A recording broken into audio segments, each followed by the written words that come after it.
अस्सलाम वालेकुम नाज़रीन, आप देख रहे हैं पब्लिक न्यूज़ और मुझे कहते हैं फैज़ान हैदर। वेलेंशिया टाउन हादसे के अंदर जहां बहक होने वाले अफराद की तदफीन आज रात कर दी जाएगी। मॉडल टाउन ग्रेव यार्ड के अंदर हम मौजूद हैं, जहां पर उनकी कब्रें निकाली जा चुकी हैं, जिनमें 3 बच्चे और उनकी वालदा की कब्रें निकाली गई हैं। यहाँ पर जो इंतज़ामिया है कब्रिस्तान की, उनकी जानिब से ये बताया गया है कि अफराद 4 हैं लेकिन कब्रें 3 निकाली गई हैं। मेरे अकब में आप देख भी सकते हैं कि 3 कब्रें निकाली गई हैं। उसकी वजह ये बताते हैं इंतज़ामिया के लोग कि एक जो वालदा है उसके साथ जो 9 साला बच्चा है उसकी तदफीन होगी और इसी के साथ जो 4 अफराद हैं वो 3 कब्रों के अंदर दफना दिए जाएंगे। उनकी तदफीन और जो जनाजा है वो रात गए बताया जा रहा है कि मॉडल टाउन कब्रिस्तान के अंदर ही होगा।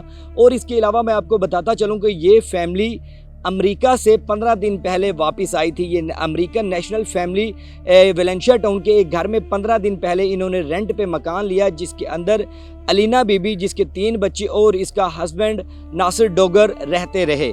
जिसके बाद जब ये वाक़या होता है जिस रात, उस रात नासिर डोगर घर से सामान लेने के लिए, ग्रोसरी लेने के लिए बाहर जाता है। उसके बाद ये अलीना बीबी अपने 3 बच्चों को खाने के अंदर जहर मिलाती है और जहरीला खाना खाने की वजह से इनकी डेथ हो जाती है। जिसके बाद अलीना की जो सूरत हाल है वो गंभीर होती है, जिसको हस्पताल मुंतकिल करने पर पता चलता है जिना हस्पताल के उसकी भी डेथ हो चुकी है। यहाँ पर मैं नाज़रीन आपको बताता चलूँ कि इब्तदाई तफ्तीश के मुताबिक जो वालिद है उसको हिरासत में लिया जाता है, जिसके बाद तफ्तीश जारी होती है। पता चलता है कि ये वाक़या बाप की वजह से नहीं, क्योंकि पड़ोसियों के जो बयानात और वालिद के जो 3 बयानात थे वो शक व शुबहात पैदा कर रहे थे। जिसके बाद पुलिस ने अपनी तफ्तीश स्टार्ट की। उसके बाद पता चला कि नासिर डोगर के मुताबिक उसकी जो बीवी है, उसकी अहलिया, वो जहनी तवाज़ुन का शिकार है। जहनी दबाव इतना ज़्यादा था कि उसने अपनी औलाद और ख़ुद को जहर दिया और खाने के अंदर जहर मिलाकर अपनी जान दे दी। इसके बाद मैं आपको बताता चलूँ कि पुलिस जब तफ्तीश कर रही थी तो वहाँ पर बताया गया जो ये अलीना बीबी है, इन बच्चों की वालदा उनकी बहनों की जानिब से जो कि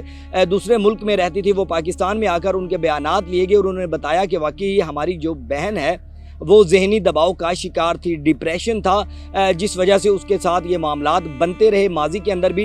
लेकिन ये जो उसकी जानिब से हरकत की गई अपने बच्चों को जहर देने की और ख़ुद को भी जहर दिया खाने के अंदर मिलाकर, ये बड़ा अफसोसनाक वाक़या हुआ। इसके अलावा मैं आपको बताता चलूँ कि नासिर डोगर की जो फैमिली है और बच्चों का जो ददिहाल है, उन्होंने अदालत के अंदर एक रिट फाइल की, जिसके अंदर उन्होंने बताया कि ये मामला इस तरह से हुआ है और हमें इस्लामिक तरीके से बच्चों की तदफीन करने दी जाए। जिसके बाद अदालत ने फैसला देते हुए जो लाशें हैं उनके हवाले की और उसके बाद अब उनकी तदफीन आज रात मॉडल टाउन कब्रिस्तान के अंदर कर दी जाएगी। लेकिन नाज़रीन, ये वाक़या इतना नाखुशगवार था जिसके बाद बहुत से सवालात जन्म लिए। लोगों ने सोचा कि क्या वालिद तो नहीं होगा इसके पीछे, और ये बताया जा रहा है कि वहाँ पड़ोसियों की जानिब से कि जब ये वाक़या हुआ उसके बाद खातून को हमने देखा कि घर के अंदर से शोर शराबे की, बच्चों की आवाज़ें आ रही हैं। जिसके बाद ये नासिर डोगर, उसका कहना ये था कि मेरे बच्चे तो बाहर कहीं घूमने गए हैं। जिसके बाद वो अंदर जाता है तो देखता है कि उसके बच्चे वहाँ पर ज़मीन पर लेटे होते हैं। इसके बाद हमसायों के मुताबिक ये बताना था